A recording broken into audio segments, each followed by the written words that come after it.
ताला यही ये सवाल वीडियो भी होंगे, सेव फिर रहेगा यही बात और होगी। लोग भी और इसको उस दिन सेव करें। मैं आपसे उस पूछूंगा दिन मैं और आपसे बात लोगों करूंगा। के तही आपके वो सवाल भी पूछूंगा जो मैंने आज कहे हैं, और इनका जवाब आपको चाहे 5 साल के बाद देना पड़े या कब देना पड़े, तो इसी बेबाकी से देना और पड़ेगा।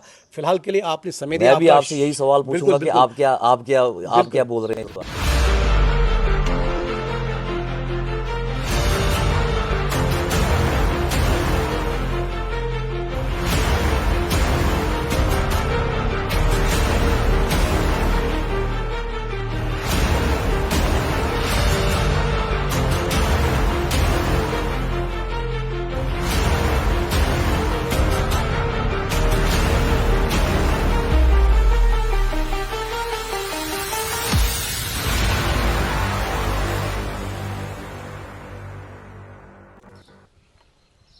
नाज़रीन किराम अस्सलाम वालेकुम। मैं आपके सामने शाह इम्तियाज़ हाज़िर एक नया शुमारा लेकर हाज़िर, जिसका नाम आईने अयाम। इस प्रोग्राम में हमारी कोशिश जो है वो ये रहेगी कि उन शख्सियात से आपको रूबरू कराएंगे और उनके माजी से लेकर उनके हाल तक का सफ़र जानने की कोशिश करेंगे। चलिए शुरुआत इस सफ़र के हम आज बिजबारा के तवारीखी कस्बे से करते हैं, और इस सफ़र में हमारे साथ जो साथ देने वाले मेहमान हैं मुफ्ती सरवर, आपका खैर मकदम प्रोग्राम है। हम आपसे जानना चाहेंगे कि सियासत में जो आने का फ़ैसला था वो आपने कब लिया था और क्या समझ के लिया था? देखिए, सियासत में आने का जो फैसला आप कह रहे हैं, बेसिकली हम सियासत जो ख़ानदान है हमारा, हम जन्म ही उसी में है। जब से मैं पैदा हुआ हूँ तो हमारे सुबह शाम दिन रात यही चलता रहता था, सियासत। मुफ्ती साहब आते रहते थे घर पे, तो बड़े जो हमारे थे वो यही बातें करते रहते थे, कहाँ पर क्या चल रहा है, कैसे हो रहा है, सियासत के बारे में सारा होता था।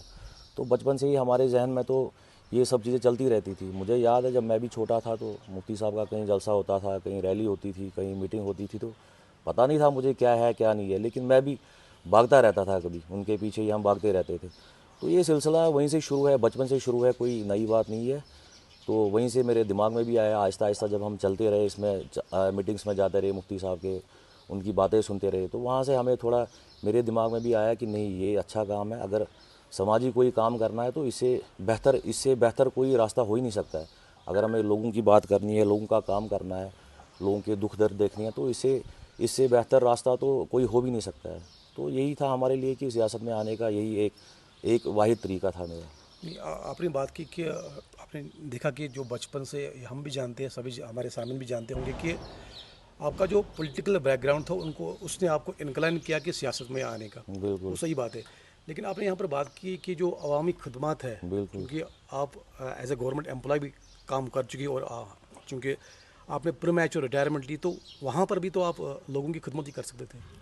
नहीं, देखो अब क्या है, गवर्नमेंट सर्वेंट आपको भी पता होगा कि एज गवर्नमेंट सर्वेंट हम ओपनली पॉलिटिक्स में नहीं आ सकते हैं। इसके अपने गवर्नमेंट के अपने रूल्स होते हैं। जो एम्प्लॉय होता है, गवर्नमेंट एम्प्लॉय होता है, वो बेसिकली ऐसे ओपन में आके लोगों की खिदमत नहीं कर सकता है, काम नहीं कर सकता है, लोगों की बात नहीं कर सकता है, मीडिया में नहीं आ सकता है, लोगों की जो परेशानी है वो नहीं कर सकते। तो वो इनजस्टिस होता है, वो मेरी नौकरी के साथ भी इनजस्टिस होता है और लोगों के साथ भी इनजस्टिस होता है। तो बात अगर हमें करना है तो एक ही काम करना है, या तो नौकरी करनी थी या तो पॉलिटिक्स में आना था। लेकिन जैसा आपको पता, हमारे बैकग्राउंड का बचपन से ये दिमाग में चलता आ रहा था, तो फिर मैंने यही चूज़ किया कि नहीं, नौकरी करके तो मैं अपना काम कर सकता हूँ, नौकरी करके मैं अपना घर चला सकता हूँ, अपने बच्चों को अच्छी तालीम दे सकता हूँ, सब कुछ फैसिलिटी दे सकता हूँ। लेकिन जो मेरे जहन में था, लोगों की खिदमत करना, लोगों के लिए काम करना, लोगों की परेशानियाँ जो है काफ़ी हम डे टू डे देखते आ रहे हैं, तो उस चीज़ ने मुझे मजबूर किया कि नहीं, मुझे जो ये गवर्नमेंट जॉब है, मुझे वो तर्क करके सीधे सीधे इस पॉलिटिक्स में आना चाहिए। क्योंकि 2019 से पहले की अगर हम बात करेंगे तो जम्मू कश्मीर का नक्शा कुछ और था। सियासी पस मंज़र की अगर बात करेंगे तो कुछ और चीज़ें हुआ करती थी। आज क्योंकि हम यूटी में रह रहे हैं तो यूटी में एक अलग पॉलिटिकल सिनेरियो है। इसको आप किस तरह से देखते हैं? देखिए, 2019 से पहले की अगर आप बात करेंगे तो जम्मू और कश्मीर हिंदुस्तान का ताज हुआ करता था। तो मतलब यहाँ की जो पॉलिटिक्स थी वो बिल्कुल अलग थी, बिल्कुल डिफरेंट थी। यहाँ के जो चीफ मिनिस्टर की बात करें, मिनिस्टर की बात करें, एमएलए की बात करें, तो वो पावरफुल थे, जो वो चाहते वो कर पाते थे, उनका एक सिस्टम था उनका। लेकिन 2019 के बाद जब 5 अगस्त 2019 में जो एब्रोगेट हो गया हमारा आर्टिकल 370 35A, जो हमारा स्पेशल स्टेटस था, जो वो छीना गया, जो हिंदुस्तान के ऐवान ने हमसे छीना, तो उसके बाद बिल्कुल माहौल तो बिल्कुल बदल ही गया। उसके बाद तकरीबन 4-5 साल तो एलजी गवर्नमेंट रही।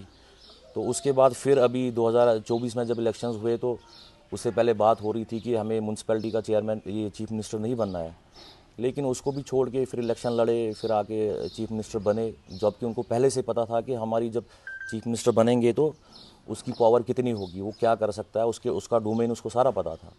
लेकिन उसके बाद फिर इलेक्शंस हुए, चीफ मिनिस्टर बने, तो लेकिन ऑल टुगेदर लेकिन एक चीज़ ये है कि अगर हम एडमिनिस्ट्रेशन की बात करते हैं तो जितने भी सिविल डिपार्टमेंट्स हैं वो तो सारे इलेक्टेड गवर्नमेंट के पास है, वो एलजी साहब के पास नहीं है। एलजी साहब के पास एक चीज़ है, दैट्स होम है उनके पास, पुलिस है उनके पास। बाकी जितने भी सिविल डिपार्टमेंट्स है वो तो सारे इलेक्टेड गवर्नमेंट के पास है। वो काम चाहे करना चाहे तो वो कर सकते हैं, क्यों नहीं कर सकते, उसमें उन्हें कोई रोक भी नहीं सकता है।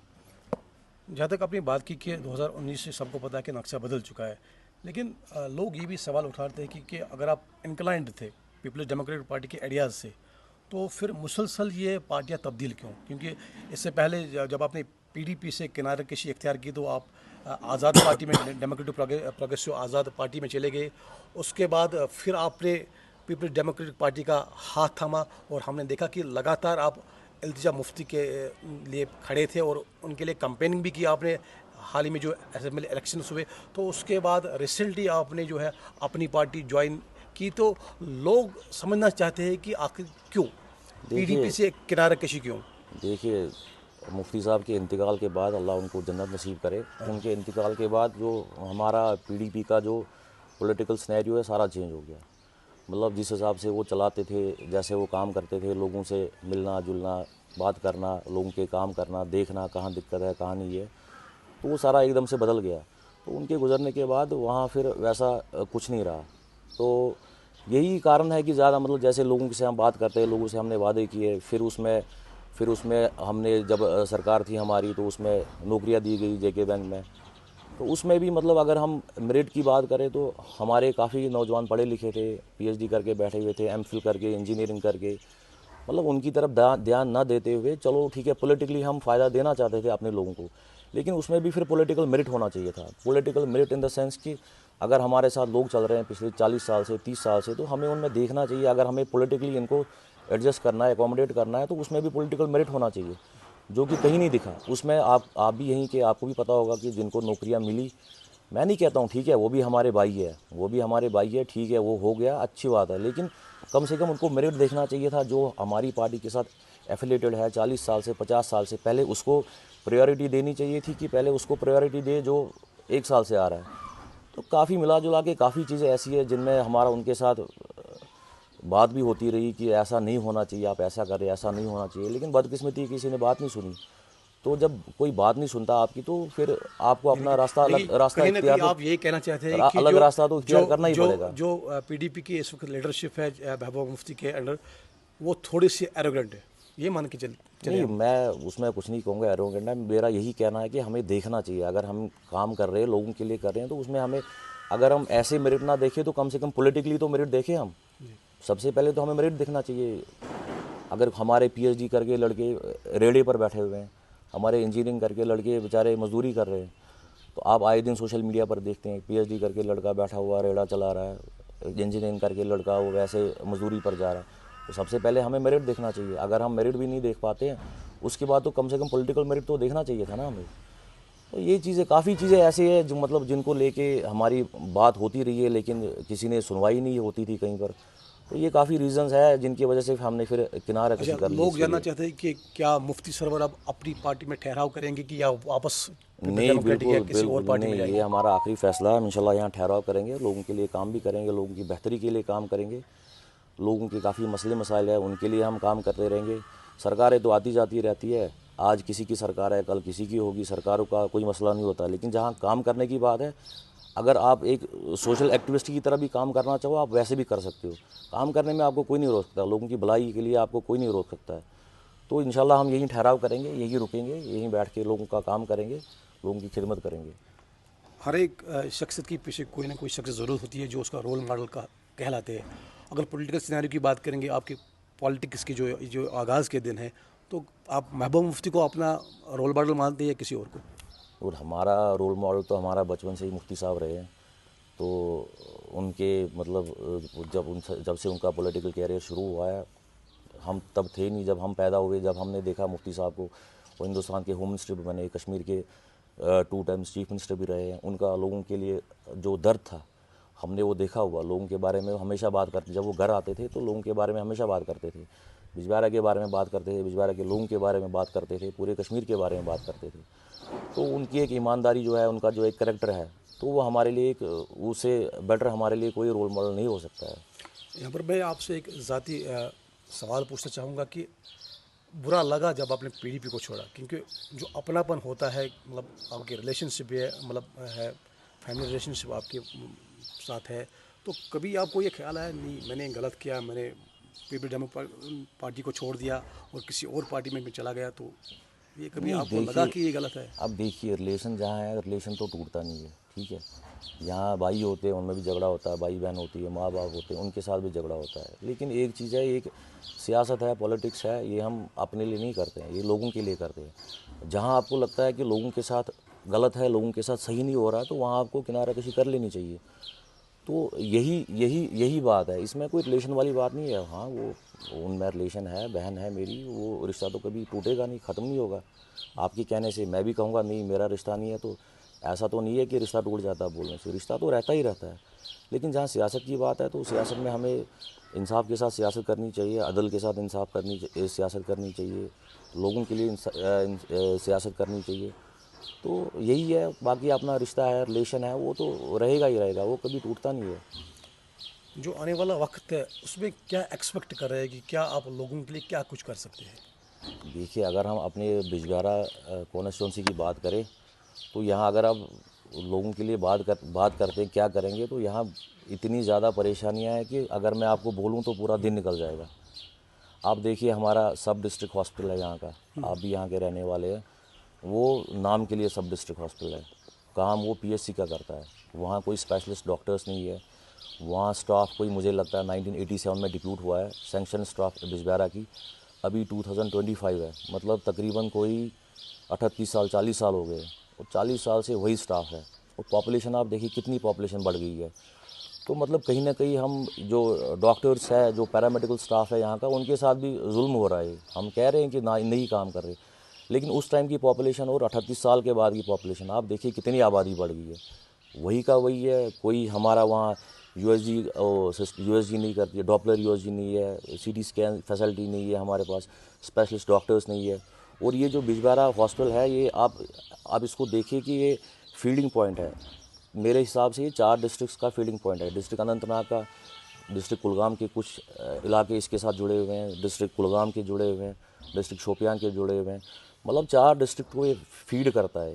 लेकिन फिर भी अगर आप देखें, बिजबिहारा हॉस्पिटल की हालत देखें, तो यहाँ जब पेशेंट आता है, आते आते उसको रेफ़र किया जाता है, क्योंकि इनके पास फैसिलिटी नहीं है। क्या कर सकते हैं, ये लोग भी मजबूर है उसको रेफ़र करने के लिए। और दूसरी बात, जो हमारा डिस्ट्रिक्ट हॉस्पिटल था अनंतनाग का, वो अब जीएमसी ने ले लिया है, वो एसोसिएट हॉस्पिटल बन चुका है। तो हमारे डिस्ट्रिक्ट अनंतनाग में कहीं डिस्ट्रिक्ट हॉस्पिटल है भी नहीं।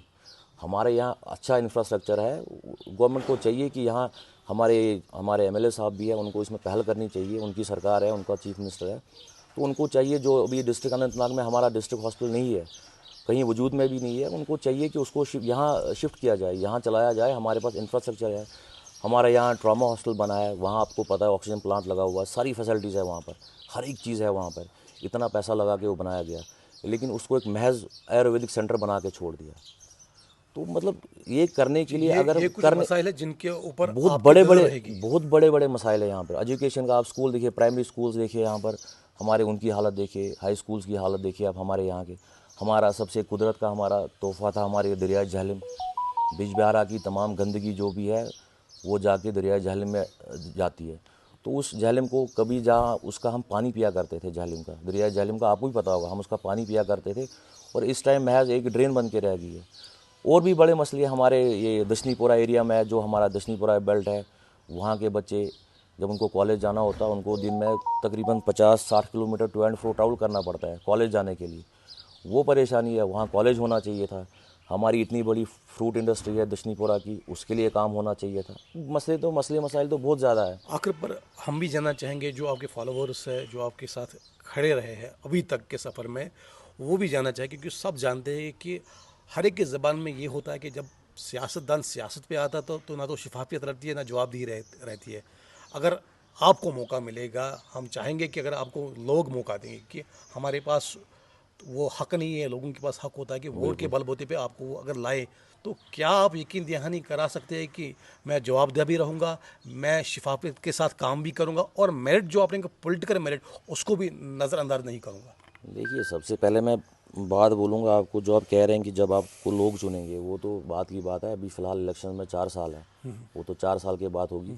लेकिन मुझे नहीं लगता है लोगों का काम करने के लिए आपको एमएलए बनने की ज़रूरत है, आपको मिनिस्टर बनने की ज़रूरत है, ऐसा कुछ नहीं है। अगर आप में लगन हो, अगर आप में ईमानदारी हो, लोगों के लिए काम करने के लिए जज्बा हो आपके पास, तो आप काम कर सकते हैं, क्यों नहीं कर सकते। हम करते भी हैं, डेली बेसिस पर करते भी हैं। मैं कोई एमएलए नहीं हूँ, डेली बेसिस पर मैं काम करता हूँ। 2 लोग का, 3 जहाँ लाख का, जहाँ 4 लोगों जहाँ का मैं काम कह होता रहा है। कि ट्रांसफ़र के तरीके से, ये नहीं कि इंशाल्लाह पॉलिटिकल रिवेंज के तौर पर नहीं होना चाहिए ना। इंशाल्लाह देखिए, आप अगर मुझे कोई लालच होता तो मैं अपनी मतलब सबसे पहले मैंने अपने पेट पर लात मारी। मैंने नौकरी छोड़ी है, मैं बेरोज़गार हूँ, मैं कोई काम नहीं करता हूँ। अगर मुझे लालच होता तो मैं ठीक था अपनी जगह, मैं वहाँ तनख्वाह लेता था, सैलरी लेता था महीने की महीने, मेरा घर बहुत अच्छी तरह से चलता था। अगर मुझे उस चीज़ का लालच होता तो मैं पहले अपने आप को नुकसान करके फिर इस चीज़ में नहीं आता। तो इस चीज़ में आया यही हूँ कि हम डे टू डे देख रहे हैं लोगों के कितने मसाइल, कितने मसले हैं, कितनी परेशानियाँ, लोगों को कितना दर्द है। तो इन चीज़ों के लिए तो करना ही पड़ता है। मुझे भी करना पड़ा। सबसे पहले मुझे अपने घर से शुरू करना पड़ा। सबसे पहले मुझे अपना नुकसान करके इस पॉलिटिक्स में आना पड़ा। तो इंशाल्लाह ये चीज़ मुझे याद रहेगी, आगे इंशाल्लाह पूरी ट्रांसपेरेंसी रहेगी। हम ये जो आज तक हुआ है, तो इस रास्ते पर हम नहीं चलेंगे, इंशाल्लाह इसको बदल के रहेंगे हम। मुफ्ती साहब, आपने हमें कीमती समय दिया, आपका बहुत शुक्रिया, और हमारी दुआएं आपके साथ है कि अगर आप लगन के साथ, ट्रांसपेरेंट के साथ आगे बढ़े, तो हमारी दुआएं भी आपके साथ रही। हमें अपने कीमती समय देने के लिए आपका शुक्रिया। इंशाल्लाह हमारी सियासत इंसाफ और अदल पर कायम रहेगी, ये आपको यकीन दिलाता हूँ। आज हम यहाँ बैठे हैं, फिर इंशाल्लाह बैठेंगे, आपके साथ फिर बात होगी, फिर होगी, यही सवालात, ये वीडियो भी होंगे, सेव फिर रहेगा, यही और बात होगी। लोग भी इसको और सेव करें। मैं आपसे उस पूछूंगा, दिन मैं और आपसे बात करूंगा मैं कि लोगों के तई आपके वो सवाल भी पूछूंगा जो मैंने आज कहे हैं, और इनका जवाब आपको चाहे 5 साल के बाद देना पड़े या कब देना पड़े, वो आपको इसी बेबाकी से देना पड़ेगा। फिलहाल के लिए आपने समय दिया, मैं भी आपका आपसे यही सवाल बिल्कुल पूछूंगा कि बिल्कुल आप क्या बोल रहे हैं इस बारे बिल्कुल। में। तो ये थे शुक्रिया हमारे आपका साथ बहुत मुफ्ती बहुत। सरवर, जिन्होंने अपना कीमती समय दिया और सामीन तक वो बातें पहुंचाई जो वो सुनना चाहते थे। आज के इस प्रोग्राम में जहां इतने, अपने मेज़बान शाह इम्तियाज़ और अदनान शफ़ी को इजाज़त। अल्लाह हाफ़िज़ नासिर।